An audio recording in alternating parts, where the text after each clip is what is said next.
буквальном, оказывается, смысле. Спасибо, и я сейчас, у нас еще один доклад, я приглашаю на сцену Рэндала Коene. Тема выступления «Инженерный вызов. Как сделать наш разум субстрат независимым через эмуляцию мозга уже в течение нашей жизни». Да, окей, Randal, it's your time now.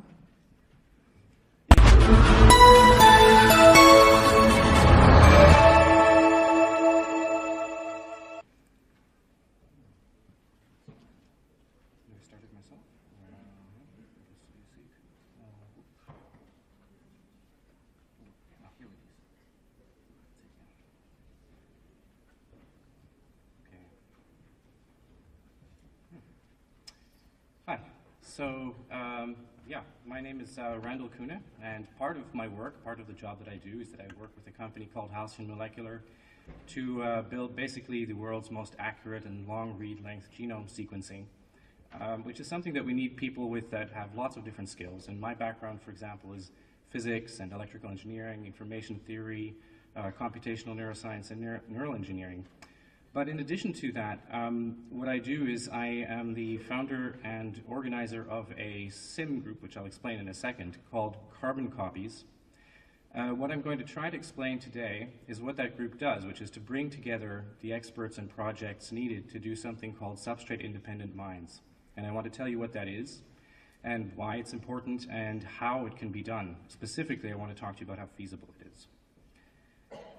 So, in groups like this, we often talk about things like life extension or life expansion, augmentation, matters like that. And when we do, I think it's important to try to consider what the objective really is. What is it that we're trying to do? What I mean is, what are we trying to extend or augment? And so I want to take a little step back and think, what are we? What are you? If you look at these slides, you can see in the background a lot of different experiences a person can have. So experiences are a part of you. Another part of you is your body. It's the senses that you have. It's the actions that you can take. And then on the right, you see all these different expressions. I'm trying to represent the idea that each one of us has unique characteristic responses to things. So if you put us in the same situation, with the same input, a different individual reacts slightly differently. There are unique responses that we have. So where does all of this actually take place? Now, all of it takes place in the mind. That's where we do all of this stuff. Really, I can't even touch anything in the universe. That's how unreal that is. Imagine that I'm trying to touch this table. If you think about the atoms in my finger and the atoms in the table, the protons and neutrons in there, they never actually collide. It's mostly space. There's some forces there. There's electrical activity that goes up my arm, ends up in the brain, and then I don't notice anything. I don't realize that until something's being processed. So, when we talk about things like life extension, what we really mean is that we're trying to safeguard those processes, that being, that experience of being that's going on inside our minds. And there are really two different ways that you can do it. One is that you can say, we know that right now all of this processing is taking place in the brain. So what you need to do is you need to maintain the brain. You need to make sure it keeps functioning well. You need to keep the body functioning well so that it keeps the brain going. And you need to make sure that your environment stays okay because the body depends on that environment. It's not built for every possible environment. Imagine if we suddenly lost the atmosphere. Well, this body would die and the brain would go and everything would stop. But we also just said that what we're really talking about is the processes going on in the mind. That's the experience of being. So the alternative is that you could address that directly. Do what you would do if you were treating it like a valuable piece of information or valuable program. What would you do with a valuable program? The first thing you would do is that you would make a backup. You would archive something. The next thing that you might want to do is that you want to be able to fix errors if they're there, or you may want to be able to upgrade it to run on the next best hardware. So you want access to the code. That's really what I'm talking about is about. Substrate-independent minds is about data acquisition. It's about access. The notion being that right now, these processes in my mind are running on a kind of substrate. But if they can run on many different kinds of substrates, then we call it substrate independent. If by analogy, think of computer programs that are platform independent code. They can run on different kinds of platforms. Which of these two strategies is better? Well, I think they're both valuable, and they should be looked at very concretely. If you're thinking, where would I put resources, where would I put effort, what can we achieve within our lifetimes, then you need to look very concretely at the plans that are there.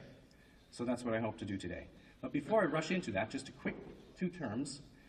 What you hear a lot of people talking about in some communities when they talk about technologies like this is the term mind uploading.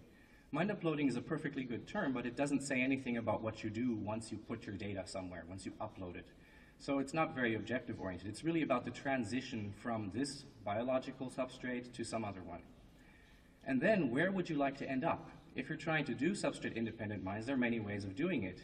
And preferably, if this were an ideal case, on every substrate you would go to, the code would be optimized for that. It's like compiling a program. But we don't really understand it that well. If you ask a neuroscientist, do you understand this part of the brain? They will always say no, because they know that what you're actually asking is, do you understand all the different strategies that the brain is using at different levels of the hierarchy right down to the neurons? And of course we don't. So we can't use that approach right now. But what we can do is we can go down to the bottom level where we know more about how neurons work and how they pass electrical information off to one another. And this is what we call whole brain emulation. The idea that you can emulate the neuroanatomy and the neurophysiology at that level. Okay. Oh, how did I do that? Okay, let's get back down here. Now, this isn't an entirely new field. I know it hasn't been talked about as much as maybe biological methods, like when you hear Aubrey de Grey talking about SENS Foundation and things like that. But there has been work going on at least since 1994 by researchers dedicated to the pursuit. There was the Mind Uploading Research Group that I inherited from Joe Strout, who's the person in gray up there. The knife-edge scanning microscope was developed by Bruce McCormick, who's right next to him. And then in 2007, we had an Oxford workshop about whole brain emulation that a roadmap came out of, published by Anders Sandberg, who you see in the picture down here next to Suzanne Gildert and myself. And then many others, interesting people like Ted Berger and Ken Hayworth, Winfried Denk, Sebastian Sung, who popularized the idea of the connectome, all the connections of the brain being important, at the 2008 Neuroscience Conference, Peter Passaro, Yoon-Suk Cho, Jeff Lichtman, Diana Decker, and then of course we have the formation of carbon copies down there with Suzanne Gildert and myself. And since then, it's become much more mainstream. We have people like optogenetic star Ed Boyden working on brain emulation and extracting circuitry for neural circuit function emulation, and efforts by, for instance, IARPA interested in our work. Now, if you want to do substrate-independent mines, there are different routes you can take, and I'm only going to talk about one today. Another really interesting one, besides the whole brain emulation route, is the brain-computer interfaces route, but it has a lot of other driving factors behind it because it has a lot of commercial potential at every stage. So it was so important that I thought this year in 2012 we'll just do a whole separate workshop on that. So I'm leaving that for then. Now, if you're going to try to do something like whole brain emulation, then you need to make representations of things. And every time you make a model or a representation, you need to choose a resolution, some level at which you're going to describe the elements and describe what they do. That means you need to characterize them. And when you're characterizing them at a resolution, it means that below that level, below that resolution, at any higher level, you don't talk about the mechanisms that are going on inside. Instead, what you're doing is you're looking at their input and their output, treating it like a black box and describing what the functions are there. And you want to capture all of them. You don't want to miss any latent function. And in these boxes here are just some examples. In the top, you see how Wu et al. Did that for sensory neurons. In the bottom, you see the famous Eugene Itzkevich neuron model, where it uses several parameters to easily model many different biological types of neurons. And on the right is some work of my own, where I focused mostly on the currency of the brain, which is the spikes in the system. After all, when a neuron spikes, and the exact timing of that spike is both what determines where memories are laid down, so what things are remembered, as well as which muscles are activated, so how we can interact with the environment around us even just by speaking. So these are important issues if you want to model something correctly. Then above that level, the important thing is to capture emergent properties. So you have these elements, you characterize them, and what you need to do is you need to understand how they all work together, because this gives you emergent function. And a good way to find out what they're doing together is if first of all you know how they're connected. That's why extracting the human connectome, all the connections in the brain, is really important. Now, you can do this black box selection, which level you want to work at, in many different ways. And in SIM, this happens depending on the route people choose. There's a route called loosely coupled offloading, or at least that's what we call it generally speaking, where the entire body or person is considered a black box. And what you're trying to do is model their behavior, model how they act, so that you could basically make a simulacrum of them and say, this is that person. What it needs is you need video recordings, audio recordings, self-report, maybe an AI that learns how to interpret what you're doing. This is very similar to a method called the Bainbridge-Rothblatt model that is used for trying to create what they call an upload. Now, there are differing opinions about that. There's also, at the next level, you can take the entire brain or parts of the brain as the black box. This happens, for example, when you have a cognitive architecture that you find an interesting or correct architecture for the human brain, and you say, this area does that, that area does that, that area does that, and you want to model how each one of them works and maybe personalize it so that it seems like one specific person. But then, at the next level, this is where it gets really interesting, you can take either neurons or parts of neurons, like the morphology of neurons, as the black boxes. And this is what's done in computational neuroscience and neuroinformatics. And it's the level that I'm going to be talking about because it's the one that's the most concrete and most usable right now for whole brain emulation. They're also interesting for brain-computer interfaces, of course. Now, if you're going to do whole brain emulation and you look at it as a strategy, as a roadmap, there are really four big requirements, four things that you need to do. One of them, you choose your resolution and scope, as I just said. You need to validate that. You need to do some tests on that. I know a few people who are, and it's very interesting work. You also need to extract that connectome, the structural connectome. Where are the things connected, as I was just saying? And because you need to characterize all of those elements that you chose at that bottom resolution throughout that connectome, basically you need to get a functional connectome. And finally, because you want to re-implement this, you need some sort of platform that can emulate.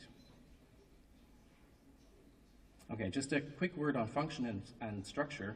That's something that often gets brought up about neural networks, and it's made to look rather mystical, but of course, function and structure and their interaction happens in every kind of system that we have. If you think, for example, about a computer chip, it's full of transistors. Those are the basic elements, and then they're arranged in a certain structure. Now, if we're looking at scope and resolution, then there are sometimes shortcuts that we like to try to take because it's a very difficult problem. So there are two different kinds of shortcuts that have been contemplated. One of them is look only at the function. Take neurons, record from the neurons, and if you record from many neurons at the same time, then instead of looking at how they're connected by actually looking at those connections, you can derive connectivity because you see how they interact. So if you use something like Granger causality, for example, then you can try to calculate a functional connectivity map. The problem with this is that you easily miss latent function, because if you want to study a very complex system that has a lot of elements inside of it, and you want to see everything that it may have remembered and how it can respond, you have to observe it over a very long period of time, perhaps since birth. Well, the other shortcut is to just look at structure. What you can do is you can look just at what is the morphology of a neuron, how does it look, and you've studied many neurons that look the same way, and you know that they generally have a certain kind of receptor channel, so they use certain neurotransmitters. You know that they respond in a certain way, so you can build a library where you can map from this morphology to that kind of function, and you can map to parameter distributions. And then if you have a very detailed morphological model, you can make what you see on the right there, which is a compartmental model where you build a very large model morphologically of what the neuron is like, and each of the little compartments is basically an electrical circuit model. You set the parameters according to what you found in your library, and then you hope that the entire system works. Now, the problem with this is that measurement is never quite precise, and also we need to understand that that library may not be a one-to-one mapping. Is there always just one morphology that maps to one type of function? So that may break down there, and in terms of errors, because when we talk about error in neural networks, one of the things they're famous for is that they deal well with error. If you have random errors, the system's fairly robust. But that's not true for systematic errors or for cumulative errors. And if you have electron microscopy, for example, you have areas that are out of focus or where you don't know exactly what your resolution is. So you may be measuring things wrong. The same when you're cutting slices of brain. You have a knife that has features in it. So you have characteristic errors, and those accumulate. Now, it can be very difficult to tune a large system like that. If you take the entire thing and you just try to tune it with hundreds of billions of 100 billion neurons in it, then this becomes a problem that is way too difficult as an optimization problem, even for quantum computers when they eventually come along. We can look at it, at least explore it, using something like this. This is a modeling environment that I originally built to try to explore what the emergent functions are that pop right out of the structure as neurons grow and connect into networks. But it can also be used to generate models where we know exactly what we're putting in terms of function and in terms of structure, so that if we can look at what kinds of errors tend to occur, you can find out how bad is it when you get these cumulative errors. But in the end, what you really need to do is simplify the problem. This is a problem of system identification. And what can you do in system identification to make it tractable, to make characterization possible, and to make the whole problem feasible computationally, is to make it a smaller problem, to simplify it. You want to take subsystems out of there where it's very easy to describe the input-output functions, where it's easy to get a characterization. That means you need to have those functional responses at that level. So this means you need high-resolution functional characterization, functional measurements, not just structure. And that's kind of what I'm trying to get to, which is you need both of those, structure and function. And there are real projects going on to do this for whole brain emulation. You see here the 4 yellow requirements. And on the bottom, I didn't put in the models, the projects for the leftmost, but that's okay. Anyway, you see on the bottom a number of projects that are going on, and I'm only going to talk about 2 because of time constraints today, but they're all very interesting, so I'll quickly run through what they're about. If you want to get the structural connectome out, well, the obvious thing to do is to say this is structure, so it's spatial, it's something you want to look at. So what you can do is slice it really thin and look at the brain under an electron microscope and reconstruct. I'll talk a bit about that. But the alternative is that you say what we're really interested in is the connections and not all of this other messy stuff.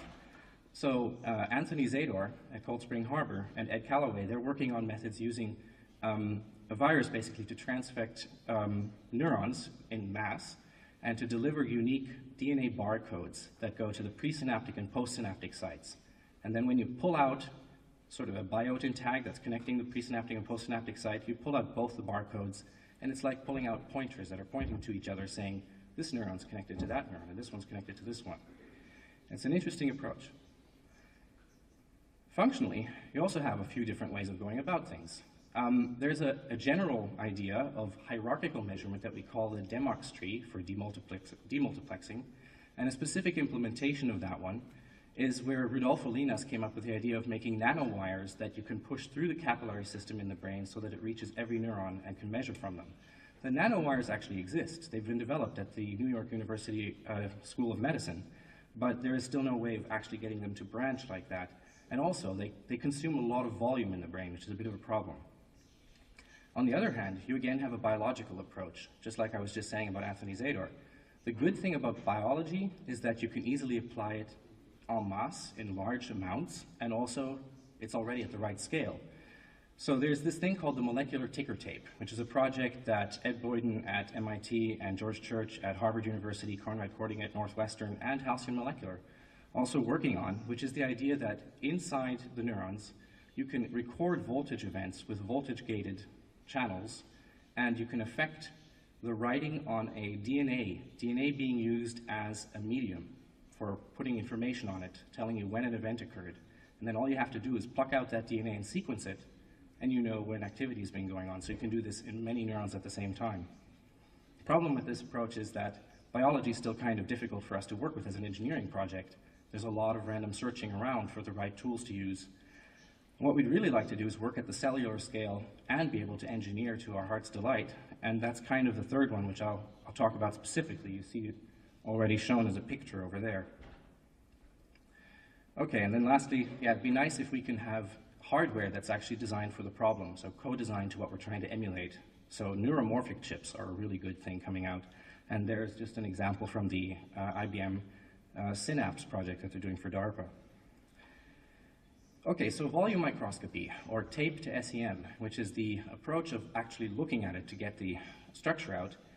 This is something that Winfried Denk has been doing in Germany for a while with something called SBF-SEM, that's serial block face scanning electron microscopy. So he takes a block of brain tissue, He takes an image, then ablates off a piece of the surface, another image, goes all the way down. The problem with this approach is it doesn't work very well for large volumes. But Ken Hayworth has been working at Harvard for many years on building a system that can deal with the whole volume of the brain. And that's called tape to SEM, or it used to be called the Atlam Automatic Tape Collecting Lathe Ultramicrotome. The idea is that a diamond knife, cuts off pieces of this block of brain tissue and puts it on a tape. And the tape can be stored, as you see on the right over there, although it looks a bit messy. And you have random access to all of those pieces so that you can do microscopy on it all the time. Now, when you look at what these actually look like, you can see inside the red square here, on one of these images, you can see where there's a synapse that's actually approaching a dendrite. So you've got that dark sort of area where the two meet, and you could reconstruct the morphology of them if you had many of these slices on top of one another. And you can even see little circles where the white arrow's pointing. Those circles are vesicles containing neurotransmitters, so you can even get an idea of what the chemical strength of the synapse is just by looking at this. And here you see an example of reconstructions like this, where you eventually get the whole cell. And with the help of Winfried Denk, Brigman et al. And Bock et al., they recently published 2 papers in Nature in 2011, in which they explored this method. And Brigman et al. Worked in the retina, Bock et al. Worked in visual cortex, in the visual system. And what they did is that, well, for example, Brigman, he first looked at the retinal cells functionally, observing how they operate, which receptive fields they have, so what they were sensitive for.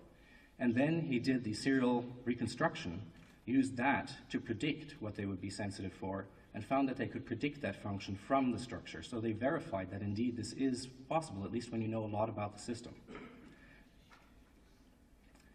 Okay, so now we'd like to be able to do something similar functionally, and something that we are rather good at is working with integrated circuit technology. That's something we have experience with. We know how to make hierarchies of systems that work, how to do communication, how to do aggregation of data, measurement, etc.